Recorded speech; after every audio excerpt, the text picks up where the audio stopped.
Alléluia. Amen. Veuillez vous asseoir dans la présence de Dieu. Et nous prions le Seigneur pour la lecture de la parole. Dieu Tout-Puissant, rends-nous attentifs par ton Saint-Esprit, afin que nous apprenions par la prédication de ta parole à discerner ta volonté et à conformer notre vie aux enseignements de ton évangile. Opère cette grâce en nous pour l'amour de Jésus-Christ, ton Fils, notre Seigneur. Amen. Bien-aimés, pour la circonstance, nous ferons la lecture de ce texte. Lecture de l'Évangile tirée de l'Épître aux Hébreux, en son chapitre 3, les versets 12 à 15. Et nous lisons la parole de Dieu.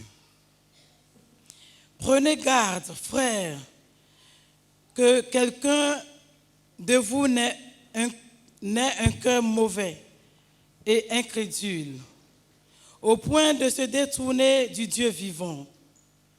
Mais exhortez-vous les uns les autres chaque jour, aussi longtemps qu'on peut dire aujourd'hui, afin qu'aucun de vous ne s'endurcisse par la séduction du péché. Car nous sommes devenus participants de Christ, pourvu que nous retenions fermement jusqu'à la fin l'assurance que nous avions au commencement, pendant qu'il est dit, aujourd'hui, si vous entendez sa voix, n'endurcissez pas vos cœurs, comme lors de la révolte.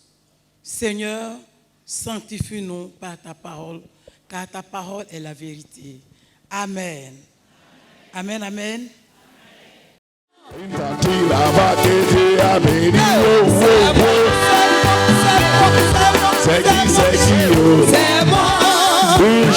la tête à c'est qui une famille ici que Dieu a béni. C'est qui un tonton là-bas que Dieu a béni. C'est qui assois-toi dans ta bénédiction. Je m'assois dans ma bénédiction. Demande à Dieu de te permettre d'entendre la parole même qui vient de lui. Pas la parole d'un homme. La parole même qui vient de Dieu. La parole qui va t'apporter le salut. La parole qui va t'apporter la joie nécessaire, la victoire. La parole qui va t'aider à demeurer dans la présence de Dieu, à être fidèle à Dieu jusqu'au dernier jour de ta vie. La parole qui te permettra d'être sauvé et d'être une source de salut aussi pour plusieurs personnes. Nous avons prié au nom de Jésus. Amen. Amen. Alléluia. Amen. Ta famille est bénie au nom de Jésus. Amen. Toute âme forgée contre toi est sans effet. Amen. Sans effet. Amen. Sans effet. Amen. Toute sorcellerie a échoué. Leur plan a échoué. Leur pouvoir a échoué. Leur puissance a échoué. C'est toi. Il n'y a pas quelqu'un qui peut te terrasser. Ouais, personne. Tu es dans la victoire et tu t'emmènes à cette victoire. Au nom de Jésus. Amen. Amen. Amen. Merci. Vous savez, nous sommes une mission, il n'y a rien de conventionnel chez nous. On vient de faire une campagne d'évangélisation à la Riviera Palmeraie. Et puis quand on est arrivé, on dit non, que les riverains disent qu'on ne doit pas faire nuisance sonore. Entre c'est l'église qui est venue s'implanter avant tous les riverains. Il a dit, mais voiture qui passe là, ça ne fait pas nuisance sonore. Maquis qui chante là, ça ne fait pas nuisance sonore.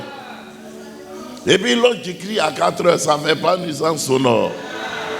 Ton air même qui vient là, ça ne fait pas nuisance sonore. C'est pour nous seuls qui a fait nuisance sonore. Mais moi, mon problème, c'est moi, sur le bruit. Donc, je fais comment maintenant? Question. Ah bon, d'accord. Ah, mes frères, mes soeurs, il y a des bruits. Il y a des bruits. Si tu ne fais pas, les gens vont te faire. C'est ça. Quand tu regardais avant, devant, il n'y a rien. Derrière, il n'y a rien. À droite, il n'y a rien. À gauche, il n'y a rien. Et tu as compté sur des gens, ils t'ont trompé, ils t'ont trahi, ils n'ont rien fait. Même peut-être des gens que tu as aidés hier. Et au moment où tu te disais que tout est fini, celui qu'on appelle El Shaddai, Yes, sir. Jéhovah Jireh, Yes, sir. Jéhovah Sikenu, Yes. Jéhovah Shammah, Yes. le ressuscité, Yes. le prince de gloire. Hey. Et puis il se lève, il agit pour toi. Hey. Et puis toi tu dis, tu ne fais pas bruit. Je dis bruit, ça on va faire. Yes. Parce que c'est le bruit qui annonce la victoire. C'est le bruit qui annonce la victoire. C'est le bruit qui annonce la victoire. Au nom de Jésus. En prêcher un peu d'abord. Ce matin, nous avons fait une seule lecture dans le texte des Hébreux. Hébreux, le chapitre 3, versets 12 à 15. Et le thème de notre message ce matin, celui que le lectionneur nous propose est le suivant: que nul d'entre vous n'ait un cœur mauvais et incrédule. Qu'est-ce qui s'est passé? Je vous rappelle, le texte d'Hébreux là, on ne connaît pas celui qui a écrit, mais on sent que c'est quelqu'un qui devait être un collaborateur de l'apôtre Paul. Ou bien peut-être que c'est Paul. Mais comme on n'a pas tous les arguments, les techniciens de la Bible ne peuvent pas affirmer que c'est Paul qui a écrit. Mais ce qui est sûr, c'est quelqu'un qui connaissait les choses de Dieu, qui était vraiment enseigné et qui connaissait des mystères, c'est-à-dire des secrets dans la marche avec le Seigneur. Il a écrit pourquoi? Il a écrit simplement parce que en Israël, vous savez, Jésus il est juif. Et le fait pour lui d'être juif, au lieu que ce soit un avantage pour que les juifs se donnent à lui pour être sauvés, au contraire c'était un problème. Beaucoup de juifs ne croyaient pas en Jésus parce qu'il est juif comme eux et un jeune homme. Vous savez, Jésus a commencé son ministère à l'âge de 30 ans. Et en plus, un menuisier, s'il était posé à l'université, c'était bon. J'espère qu'il ne gâtait pas les tabourets des gens. Mais s'il y avait ça dedans, alors là, ça allait être encore plus grave. Donc, les gens qui étaient habitués à lui à Nazareth, par exemple, tout était réuni pour ne pas qu'ils croient en lui. Très souvent, et mesdames, écoutez-moi bien, très souvent, lorsque Dieu va vous choisir pour une mission importante, lorsque Dieu va vous appeler, les personnes qui seront le plus incrédules par rapport à votre appel, c'est les gens avec qui vous vivez. C'est pourquoi, madame, ton mari ne va pas croire à ton ministère. Ton enfant même va refuser que tu peux être servant de Dieu. Ta camarade avec qui tu as grandi dans le quartier, elle va dire, il faut laisser les autres, il faut faire affaire des pasteurs. Là, toi, il faut laisser. Allons vendre aubergines au marché. Oh, Dieu, il choisit qui il veut, comme il veut. Tu es ici ce matin, c'est parce que Dieu t'a choisi. Dis, je ne suis pas n'importe qui. Je suis le choix de Dieu. Je suis le choix Encore de plus Dieu. fort, je ne suis pas n'importe qui. Je ne suis pas n'importe qui. Je suis le choix de Dieu. Je suis le choix de Dieu. Les Juifs se disaient que pour être sauvé, ce n'est pas quelqu'un de Nazareth, parce que Nazareth c'était une petite ville par rapport aux autres villes d'Israël. Et c'était une ville qui collaborait avec les Romains qui maltraitaient les Juifs. Quelquefois, les gens peuvent te fixer des étiquettes à partir de tes origines. On peut dire, lui, là, il est sorti dans quelle famille? Et puis lui, va dire que lui, il est serviteur de Dieu, bien servant de Dieu. Ce n'est pas ça qui est important. C'est ce que Dieu dit sur toi qui est important. De quelle famille tu viens? Ce n'est pas important. Quel est le nom de ton village? Ce n'est pas important. De quel pays tu es? Ce n'est pas important. Mais est-ce que le tout-puissant créateur de l'univers t'a choisi? Ouais. Et s'il t'a choisi, toi, il faut te concentrer sur le choix que tu es. Ouais. Et le reste, là, tes résultats vont répondre à toutes les détractions. Amen. Je prie et je prophétise sur ta vie. Je reçois. Que parce que tu as le choix de Dieu, Oui. que tu restes concentré sur ce qui est essentiel pour ta vie au nom de Jésus. Amen. Ce qui est essentiel pour ta vie au nom de Jésus. Amen. Ce qui est essentiel pour ta vie au nom de Jésus. Et les Juifs, à un certain moment, ils ont commencé à croire en Jésus. Mais à un autre moment, leur foi a commencé à diminuer. Parce que eux, ils sont sortis d'une religion et ils sont devenus des chrétiens. Et en chemin, il y a un autre groupe qui leur dit que si vous ne faites pas comme les judaïsants, là, vous savez que vous n'êtes pas véritablement sauvés. Alors que si les judaïsants pouvaient être sauvés, pourquoi Jésus va venir? Jésus est venu parce que tout ce qu'ils ont fait avant dans l'Ancien Testament, ce n'était pas complet, ce n'était pas parfait. Et donc les chrétiens qui avaient accepté Jésus et qui sont d'origine juive ont commencé à se décourager, ils ont commencé à s'amuser avec leur vie, ils ont commencé à prendre les choses de Dieu à la légère. Et c'est en ce moment-là que un des serviteurs de Dieu qui a écrit l'épître aux Hébreux écrit pour dire, attention. D'abord, la persécution ne doit pas vous décourager. 2, ne vous appuyez pas sur la religion pour marcher avec Dieu. Vous avez choisi Jésus, vous avez choisi la bonne part. Pourquoi? Parce que Jésus que vous avez choisi, il est au-dessus de tout, il est supérieur à tout. Même Moïse, Jésus est supérieur à Moïse. Vous savez que Moïse c'était l'un des plus grands prophètes d'Israël. Et c'est en expliquant ça aux Hébreux là, que l'auteur leur dit, faites attention. Il leur donne un avertissement, il dit, faites attention. Au temps de Moïse, Dieu a promis que Israël va aller dans le lieu de repos. Quand ils sont arrivés dans le lieu de repos à Canaan, Dieu leur a dit encore, aujourd'hui, si vous entendez ma voix, n'endurcissez pas votre cœur. Et il leur a promis un autre temps de repos. Au temps de David, quand David a stabilisé le royaume en Israël, Dieu leur a promis encore un autre temps de repos. Mais il leur dit, si vous voyez que Dieu parle de beaucoup de temps de repos, c'est qu'il y a un repos qui est éternel. Et c'est Jésus qui peut nous permettre d'obtenir ce repos-là. Vous avez fait le premier pas en vous donnant à Jésus. Il faut marcher avec lui. Vous avez bien commencé à marcher avec lui. Il faut lui rester attaché et fidèle. Et il continue en leur disant que ce qui est arrivé à nos ancêtres qui étaient en Égypte sous esclavage, Dieu est parti les sortir de l'Égypte et il les conduisait dans leur terre promise. Malheureusement, la génération de ceux qui sont sortis de l'Égypte, ils sont morts dans le désert et ils ne sont pas arrivés dans le lieu de repos promis. Et il dit, faites attention. Dans le thème qui est que nul d'entre vous n'ait un cœur mauvais et incrédule. Moi, il y a trois choses qui ont attiré mon attention. La première chose, c'est le cœur. Le deuxième, c'est mauvais. Et le troisième, c'est incrédule. Le cœur, qu'est-ce que c'est? En plus d'être quelque chose qui est dans ta poitrine, j'espère que tu as un cœur dans ta poitrine, mais quand la Bible parle du cœur, c'est encore plus que ce qui est la viande, la chair. Quand la Bible parle du cœur, la Bible parle du cœur comme étant le centre de la vie de l'être humain. Là où les décisions se prennent.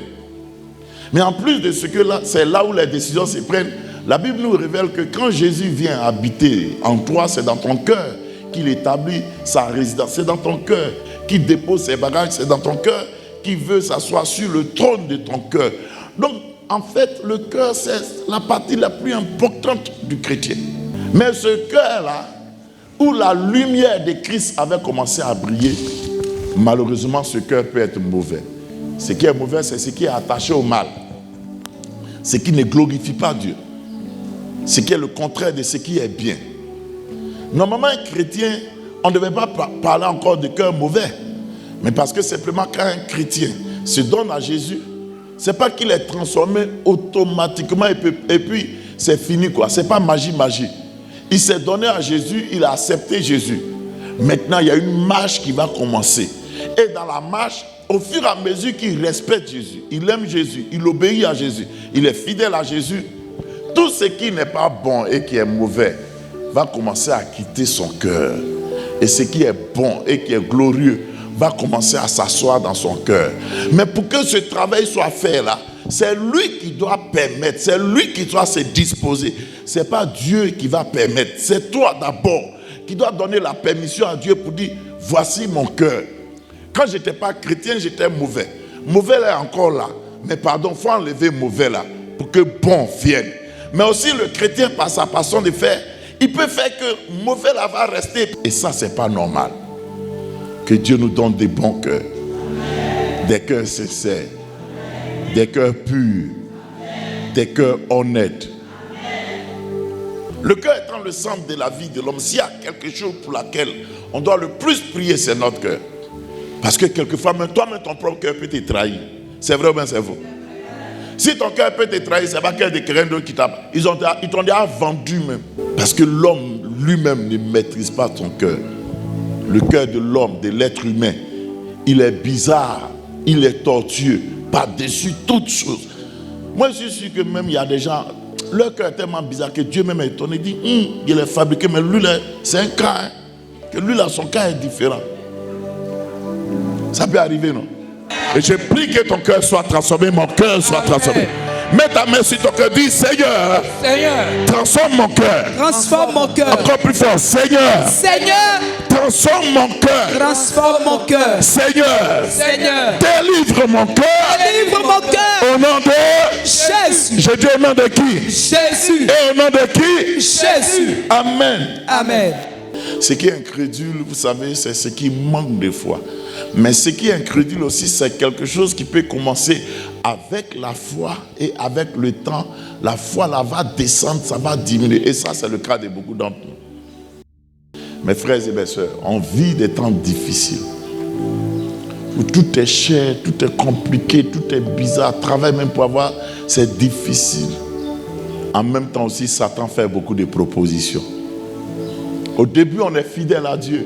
Mais quelquefois, petit à petit, on commence à se laisser avoir, à se laisser corrompre. Parce que le diable, comme lui, il a loupé le paradis, il fait tout pour nous tromper, pour ne pas qu'on parte au paradis aussi. Et Satan ne viendra pas vers toi en se présentant en tant que Satan. Non. Satan va venir dans une attitude, dans une posture où tu ne peux pas imaginer que c'est le diable qui est là. Parce qu'il cherche à faire quoi? À tuer ta foi. S'il ne peut pas venir contre toi directement, il peut venir par des persécutions. Il peut venir par des injures. Il peut venir par des convoitises. Parce que son objectif, ce n'est pas qu'est-ce qu'il va utiliser pour t'avoir. Son objectif, c'est il va t'avoir. Et s'il y a une chose que le diable a gardée depuis qu'il est quitté au paradis, il a été chassé, c'est la persévérance. Lui, il lutte, il ne se décourage pas. Mais nous, chrétiens, quand on a commencé aujourd'hui, demain après demain, dès que ce qu'on a demandé à Dieu, on n'obtient pas, on commence à changer de route. On commence à laisser la main du Seigneur. Quand c'est comme ça, c'est que ton cœur est devenu mauvais. Et non seulement il est attaché au mal, mais il ne croit plus. Ce qui est terrible, c'est que dans ça, là, tu peux être à l'église toujours. Tu peux même prêcher ou chanter. Tu peux donner ton argent. Et comme personne ne voit ce qui est dans ton cœur, tu peux faire toutes sortes de semblants. Mais en réalité, tu n'es plus avec le Seigneur. Tu ne veux pas seulement que les gens parlent sur toi. Que le pasteur te demande, mais dimanche, on ne t'a pas vu, tu étais où? Mais tout ce que tu fais, c'est de l'à peu près, c'est du semblant. Ton cœur n'est plus avec Jésus. Jésus t'aime. Il dit, le juste tombe 7 fois. Il se relève combien de fois? 7 fois. Le fait de perdre la foi est une façon de tomber. Ce qui est bon chez le Seigneur, il est toujours prêt à accepter et à pardonner. On est ici, mais Dieu seul sait chacun ce qui se passe dans son cœur. On peut chanter et puis avoir un cœur triste. Hein? C'est vrai ou c'est faux? On peut même sourire et puis avoir un cœur dans l'amertume. Quand je commence souvent, même ton visage même trompe ton sourire. On dit, ah, toi, ton sourire là, on le connaît, mais aujourd'hui là, c'est pas comme d'habitude quand tu souris. On peut présenter une autre réalité aux gens, alors que notre cœur est dans une autre vérité. Mais tu peux tromper les gens, pas Dieu, ni toi-même. Les deux personnes que tu ne peux jamais tromper sur la terre, il y a Dieu et puis il y a toi-même. Et quand tu sais que Dieu, il sait toutes choses et il voit toutes choses, ta responsabilité, c'est de faire en sorte que même là où ta foi devait diminuer, de maintenir ta foi, de résister à toutes sortes de tentations, de rester ferme, parce que c'est celui qui va persévérer jusqu'au bout qui sera sauvé. Alléluia. Celui qui nous a parlé dans Hébreu, il dit, hé, chrétiens, chrétiennes, que parmi vous là, personne n'ait un cœur mauvais, un cœur qui souhaite le mal, un cœur qui vit dans le mal. Et que personne, en plus de cela, à cause de ce que son cœur est mauvais, ne perde la foi. Mais pourquoi il a dit ça? Il dit parce que vous êtes attachés à Jésus. Tu as choisi Jésus. Marcher avec Jésus, c'est comme une alliance, un mariage, un partenariat. Quand tu as choisi Jésus, reste attaché à Jésus. Dieu peut te bénir. Ça ne garantit pas que tu iras au paradis. Je répète ce qu'il vient de dire. Dieu, il peut te donner l'argent, maison, voiture. Ça ne garantit pas que tu iras au paradis. Dieu peut t'utiliser fortement dans des miracles, des prodiges. Ça ne veut pas dire que ton paradis est garanti. Il faut bien m'écouter ou bien tes deux oreilles. Puis écoute-moi. Tu peux faire tout ce que tu veux et déclarer ce que tu veux. Ça ne signifie pas que ton paradis est garanti. Écoutez-moi bien. Tu peux aussi vivre comme tu veux. Tu peux prendre les décisions que tu veux. en tentation. Tes propres décisions peuvent t'amener en enfer. Le Seigneur a dit, ce ne sont pas tous ceux qui disent quoi? Seigneur, Seigneur, qui hériteront le royaume des cieux. Ça doit nous interpeller. Ça doit quoi? Nous interpeller. Normalement, chaque jour, on doit vivre comme si c'est le dernier jour de notre existence sur la terre. Pour qu'on ne soit pas surpris. Si tu as trop vécu sur la terre, peut-être c'est 100 ans pour les plus avantageux. Sinon maintenant, à 50 ans, 60 ans, les gens meurent. Tout ce qu'on fait là, si tu n'es pas sauvé, tu as tout perdu. Jésus, c'est lui seul qui sauve. Qui sauve? Jésus. Il n'y a pas un prophète qui sauve, il n'y a pas un pasteur qui sauve, il n'y a pas une église qui sauve, il n'y a pas prière qui sauve. Même féticheur fait prière pour que son fétiche marche. Si prière sauvait la féticheur là, il sera sauvé. La prière ne sauve pas, jeûne ne sauve pas. Pourquoi? Parce que toutes ces choses-là, aucune de ces choses ne s'est donnée à la croix, ni a versé son sang pour toi. C'est Jésus-Christ qui sauve. C'est lui seul qui sauve. Ce n'est pas l'église qui sauve. C'est Jésus qui sauve. Et si tu ne te donnes pas à Jésus, tu as perdu ton temps pour rien. Ne laisse pas ton cœur t'envoyer en enfer. Dis, je refuse cela. Je refuse cela. Parle bien, je refuse cela. Je refuse cela. Mes frères et mes sœurs, à ce niveau de mon message, je veux nous encourager à nous attacher à Jésus. À nous attacher à qui?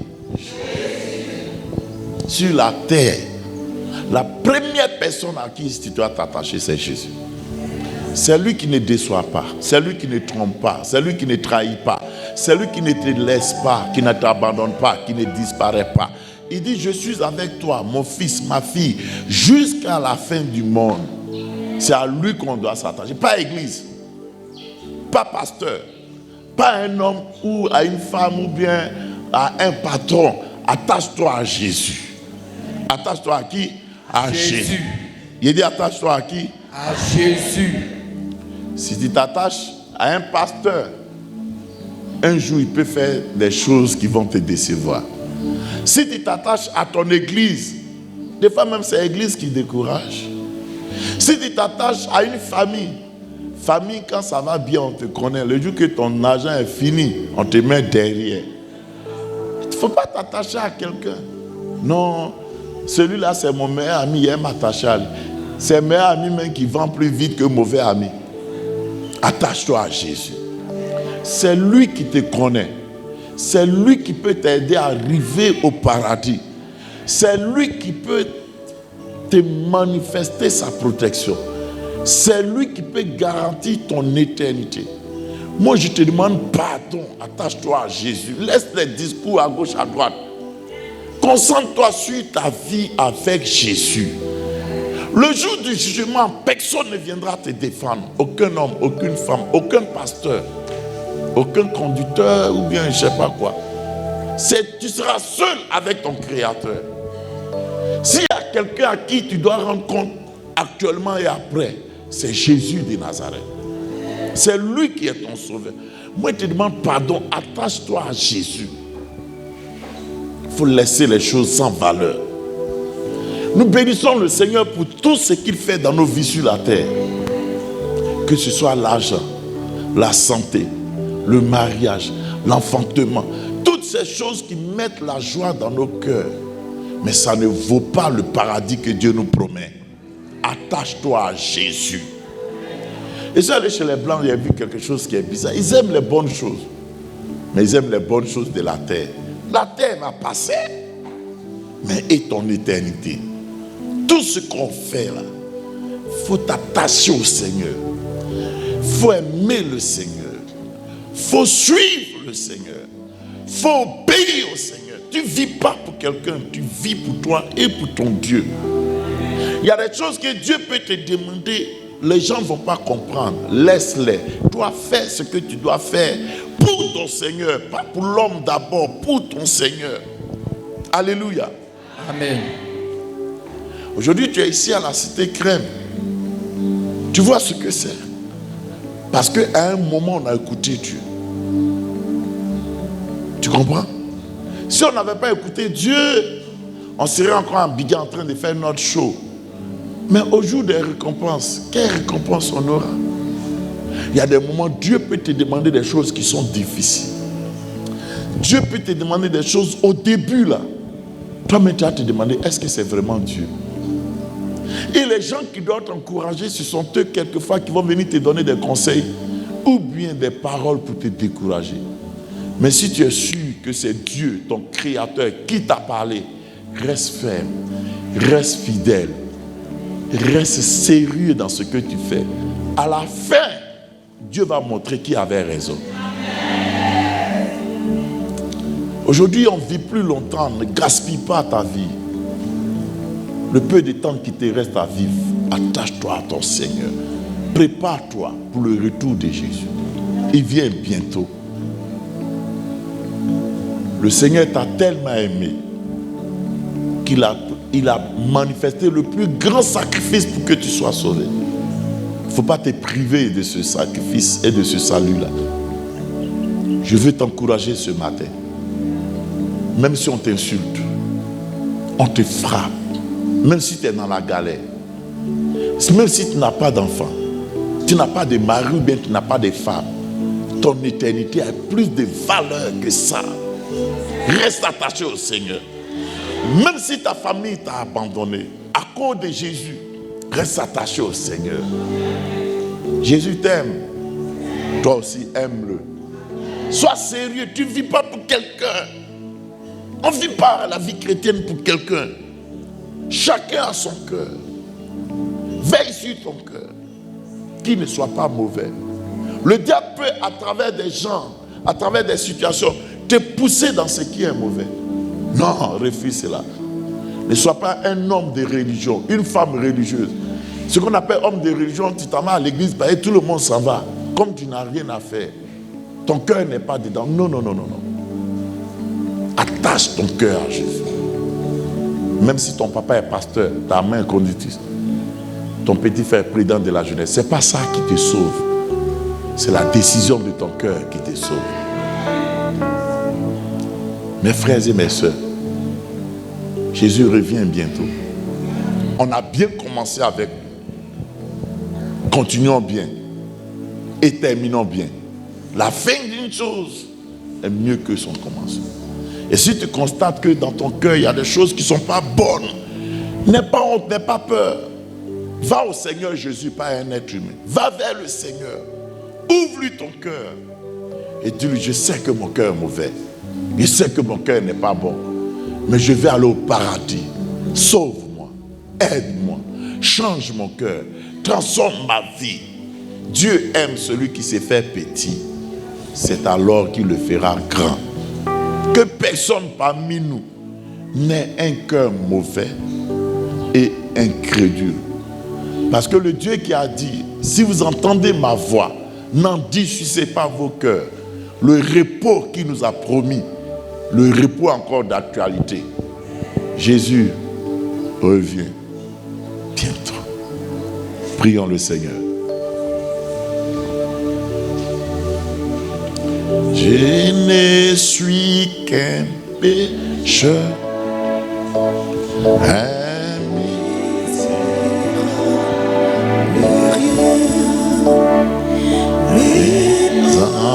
entouré pour tout. Jésus est tout mon bien. Je ne suis qu'un pécheur, un misérable de rien, mais en tout et pour tout, Jésus est tout mon bien. Présente ton cœur au Seigneur et demande-lui de t'aider pour que ton cœur ne soit pas mauvais, pour que ton cœur ne soit pas incrédule. Prions le Seigneur. Peut-être que tu es là, les gens t'ont fait du mal, on t'a humilié, on t'a bafoué. Quel que soit d'où tu nous suis, quel que soit ton statut social, quel que soit ce que tu as fait dans le passé, aujourd'hui, Dieu veut te donner un nouveau départ. Et si tu es prêt pour ce nouveau départ, tu vas répéter cette prière avec nous. Dis avec moi, Éternel mon Dieu, je te dis merci de m'avoir créé. Je te demande pardon pour tout ce que j'ai fait jusqu'à aujourd'hui et qui était mauvais et qui n'a pas été bon. Mais aujourd'hui, Seigneur Jésus, je te donne mon cœur et tout mon cœur. Sauve-moi, change-moi, transforme ma vie. Seigneur, sois le maître de ma vie et fais de moi la personne que tu veux que je sois. Merci Seigneur de me transformer. Merci pour la paix et la joie que tu mets dans mon cœur. Au nom de Jésus. Ce matin, tu as changé mon cœur. Change aussi ma vie. Saint-Esprit de Dieu. Que tout ce qui est en moi, qui ne vient pas de toi, soit chassé. Tout esprit mauvais, qui me fatigue, soit chassé. Au nom de Jésus. Toi, esprit mauvais, laisse-moi en paix. Laisse ma vie. Laisse mon cœur. Je te déclare qu'à partir d'aujourd'hui, parle bien, à partir d'aujourd'hui, toi et moi, c'est terminé. Démon, sors de ma vie. Dehors. Chasse-le. Mets-le dehors. Tu as l'autorité. Tous les démons, les esprits mauvais. D'esprit de mort. Esprit d'accident. Envoyé contre moi. Contre ma famille. A échoué. Esprit de mort. Esprit d'accident. Dehors. Mets-le dehors.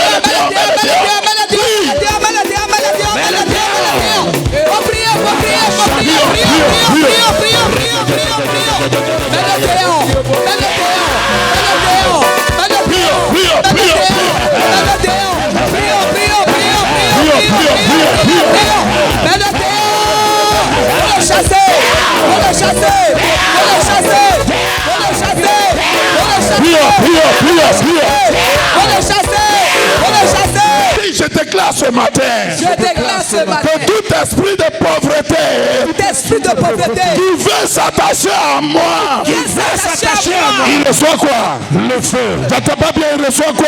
Le feu. J'entends pas bien, il reçoit quoi? Le feu. Une pauvreté. Dehors.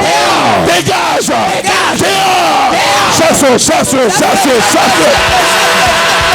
Mets la pauvreté.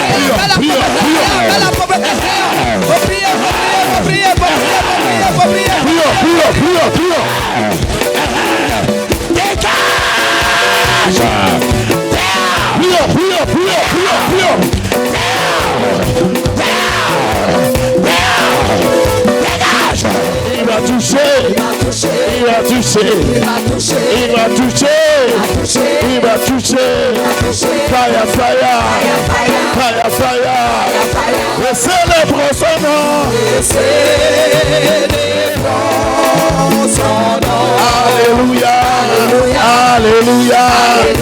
Alléluia.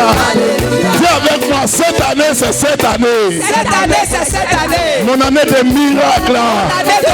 Mon année de témoignages. Quel que soit ce que le diable m'a volé, je récupère. Tu fais quoi? Tu fais quoi? Récupère tout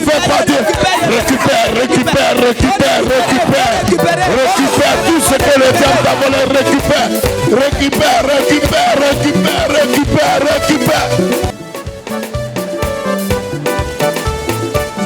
Faut prier. Faut prier. Si tu attends un financement, faut prier. Prie le Seigneur. Si tu attends une nomination, faut prier. Prie le Seigneur. Si on t'a nommé et puis l'argent ne suit pas, demande à Dieu. Demain, midi, forcé, l'argent doit venir. Prie le Seigneur. Prie Dieu, prie Dieu, prie Dieu, prie Dieu, prie Dieu. Si tu as un projet important, c'est l'occasion de prier là-dessus. Prie le Seigneur, prie le Seigneur. La Tsunamite, parce qu'elle avait un bon cœur, Dieu ne l'a pas oublié. Demande à Dieu à partir de ton offrande de ce matin. Prie le Seigneur, prie le Seigneur. Que quelque prie chose le de Seigneur. grand s'efface. Prie le Seigneur, prie le Seigneur. Merci Seigneur. Au nom de Jésus. Au nom de Jésus. Lève-toi et sous la conduite du groupe musical et des organisateurs, tu vas venir donner. Son nom c'est Yahweh. Ce qu'il a prévu pour toi, il le fera. Il le fera. Hey, hey, hey, hey, hey, hey. Il le fera. Il le fera. Est-ce qu'il a changé? Il n'a pas changé. Vraiment, ce qu'il a prévu pour toi, il le fera.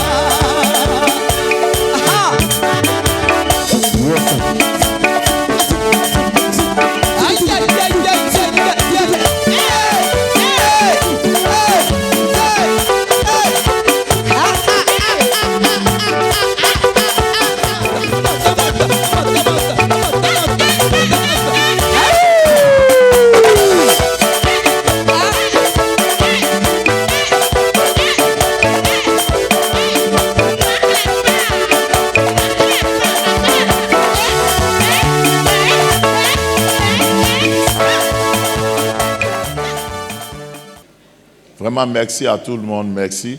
On va élever la voix pour dire merci au Seigneur. Rendons grâce au Seigneur. Rendons grâce au Seigneur.